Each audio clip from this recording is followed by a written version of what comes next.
அதாவது அந்தந்த சமுதாயத்தோட ஜாதி தலைவர்கள் யார வேணாலும் நீ போய் காதலி, எவ்வளவு வேணாலும் நீ இழுத்துட்டு வா, எவனா வீட்டுல வேணாலும் இழுத்துட்டு வா, வசதி படைச்சவன் வீட்டை போய் இழுத்துட்டு வா அப்படின்னு பொதுத்தலங்கள்ல மேடை கிடைக்குங்கிறதுனால கண்ட மேடைகள்ல வீரவசனம் பேசக்கூடாது.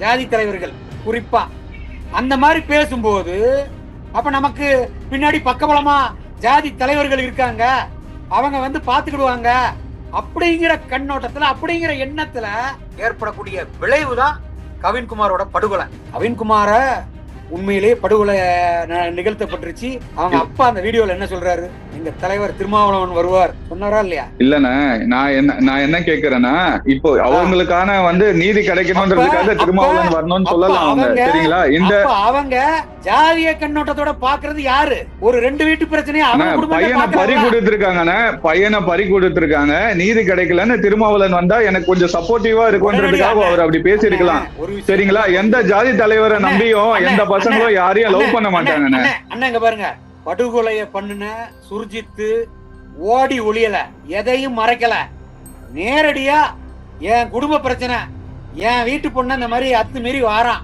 நான் சொல்லி கேட்கல, கொலை பண்ணேன்னு சொல்லி ஆஜராயிருக்கான். இதுல ஒரு பெருமையான, இது ஒரு பெருமையா நினைக்கிறீங்களா? பெருமை பேசுறதுக்காக கொலை பண்ணல, இல்ல ஆணவ படுகொலை பண்றவங்க எல்லாம் பெருமைக்காக தான் பண்றாங்க. கவின்குமார் வந்து அந்த சுர்ஜித் வந்து அவங்க அண்ணன், அந்த பொண்ணோட அண்ணன் என்னைய மிரட்டுறாரு, பொண்ணு வீட்டுல ஒத்துக்க மாட்டேங்கிறாங்க. கவின்குமார் குடும்பத்திலே போய் கம்ப்ளைண்ட் கொடுக்க வேண்டியதானே? இன்னைக்கு அவங்க ஜாதி சார்ந்து இருக்கக்கூடியதுல அவங்களுக்கெல்லாம் வந்து ஒரு பிசிஆர் ஆக்ட் அப்படிங்கறது அவங்களுக்கு கை கொடுத்துருக்கும்ல.